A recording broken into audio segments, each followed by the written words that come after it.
আইসিসির one day ranking এ এই মুহূর্তে 1 নম্বরে আছে ইন্ডিয়া, 2 নম্বরে আছে অস্ট্রেলিয়া, 3 নম্বরে আছে পাকিস্তান এবং 4 নম্বরে আছে নিউজিল্যান্ড। এই 4টা দলই কি চ্যাম্পিয়ন্স ট্রফির সেমিফাইনালে খেলবে, নাকি বাকি যে 4টা দল সাউথ আফ্রিকা, ইংল্যান্ড, আফগানিস্তান এবং বাংলাদেশ, এই 4টা দলের ভেতরে কোনো একটা দল শেষ চারে আসলে জায়গা করে নেবে?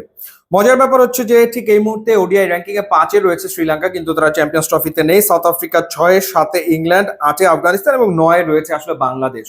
এবার যদি আমরা দলগুলো ধরে ধরে আলোচনা করি, ইন্ডিয়া দুর্দান্ত প্রিপারেশন নিয়েছে। ইংল্যান্ডকে তারা 3-0 ওয়ানডে সিরিজে হারিয়েছে, কিন্তু তারপরে দলটার কিছু জায়গায় তো দুর্বলতা আছেই। জসপ্রীত বুমরা নেই, সেটা ডেফিনেটলি হয়তো ভোগাতে পারে ইন্ডিয়াকে। এরপর রোহিত শর্মা সেঞ্চুরি পেয়েছেন ঠিকই ইংল্যান্ডের বিপক্ষে, তারপরে লম্বা সময় ধরে তিনি কিন্তু রানের ভেতরে ছিলেন না। শেষ ওয়ানডেতে বিরাট কোহলি একটা 50 করেছেন ঠিকই, তারপরে তিনি যে তার সেরা ফর্মে রয়েছেন সেটা কিন্তু বলার সুযোগ আসলে নেই।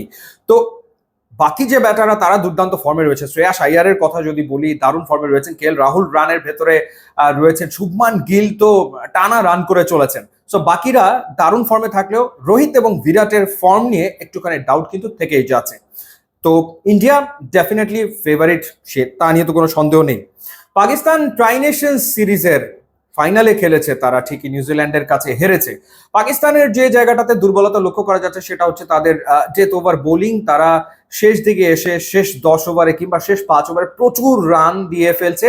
সেই জায়গাটাতে তাদের ইমপ্রুভমেন্ট ডেফিনেটলি দরকার। এবং স্কোয়াডে খুশদিল শাহ এবং ফাহিম আশরাফকে নিয়ে যে প্রশ্ন উঠেছে, সেই প্রশ্নের জবাব এই দুই ক্রিকেটার এখন পর্যন্ত পারফরমেন্সে কিন্তু দিতে পারেনি। বাট সালমান আগা ভালো ফর্মে, রিজওয়ানের ব্যাটে রান রয়েছে, কিংবা ফখর জামান তিনি ভালো শুরু এনে দিচ্ছেন। বাট বাবর আজম, সেখানে একটুখানি প্রশ্ন কিন্তু থেকেই যাচ্ছে। নিউজিল্যান্ডকে মনে হচ্ছে খুবই স্টেবল, ব্যাটিং অর্ডারটা দুর্দান্ত। রানে রয়েছেন Kane Williamson, Devon Conway, Daryl Mitchell এবং গ্লেন ফিল্পস রয়েছে। স্যান্টার দুর্দান্ত স্পিনার, কোনো ডাউট নেই। সো তাদের ফাস্ট বোলিং ডিপার্টমেন্টটা হয়তো একটুখানি স্ট্রাগল করতে পারে, বাট ব্যাটিং অর্ডারটা কিন্তু দুর্দান্ত রয়েছে। সুতরাং নিউজিল্যান্ডের ভালো করা সম্ভব তো বটেই। সাউথ আফ্রিকা কিছু নতুন প্লেয়ার ট্রাই করেছে ট্রাই নেশন সিরিজে, এবং এর ভেতরে একজন তো আসলে বিশ্ব রেকর্ডই গড়ে ফেলেছেন। 150 রানের ইনিংস খেলেছেন ডেবিউতে ব্রিস্কি, এবং দ্বিতীয় ম্যাচেও তিনি আসলে রান করেছেন। তো সেই ক্ষেত্রে সাউথ আফ্রিকা কেমন করে সেটা আসলে দেখার ব্যাপার বটে। বাট যেহেতু দুজন ফাস্ট বোলার, নকিয়াকে তারা পায়নি এবং জেরাল কোয়েজি নেই, তো সেই জায়গাটাতে বাকিরা কেমন করে সেটা দেখার বিষয়। ইংল্যান্ডের ফর্ম খুবই খারাপ যাচ্ছে। ইংল্যান্ডের ঘটনা যেটা ঘটছে ইন্ডিয়ার সাথে যেটা হলো সেটা হচ্ছে টপ অর্ডার তো মোটামুটি একটা শুরু আনে, কিন্তু মিডল অর্ডারে ধস। এই ঘটনাটা রেগুলারই ঘটছে, অর্থাৎ সল্ট কিংবা বেন ডাকেটরা রান করলেও এরপরে একটা ধস হয়। কখনো কখনো লিভিংস্টোন কিছু রান আসলে করছে। তো সেই জায়গাটাতে আসলে তাদের মিডল অর্ডারটা খুব একটা ভালো পারফর্ম করছে না ইংল্যান্ডের। আর আফগানিস্তান বাংলাদেশ, আফগানিস্তান বিশ্বকাপে কি করেছিল সেটা তো ভুলে গেলে চলবে না।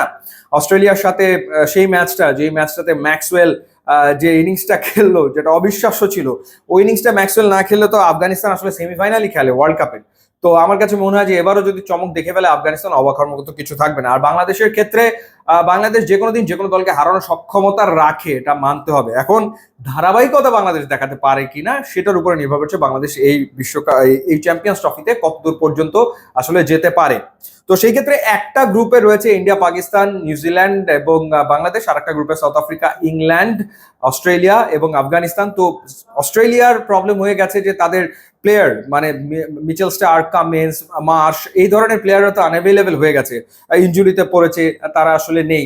তো সেই কারণে তাদের ফাস্ট বোলিং ডিপার্টমেন্টটা নিশ্চিতভাবে দুর্বল হয়ে গেছে, এবং শ্রীলঙ্কার বিপক্ষে তারা সিরিজ হেরে এসছে।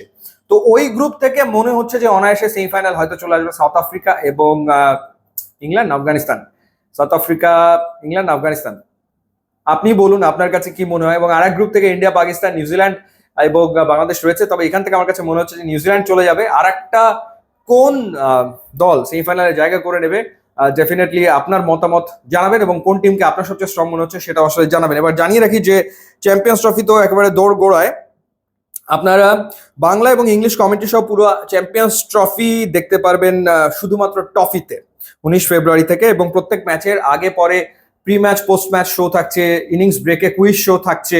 সুতরাং আপনি যেখানেই থাকুন না কেন, রাস্তায়, অফিসে, স্কুল, কলেজ, ইউনিভার্সিটিতে, টফিতে আপনারা সবসময় খেলা কিন্তু দেখতেই পারবেন। ইউটিউব, ইনস্টাগ্রাম লিঙ্ক আছে, আপনারা যোগ দিলে খুবই খুশি হবো। And thanks for watching.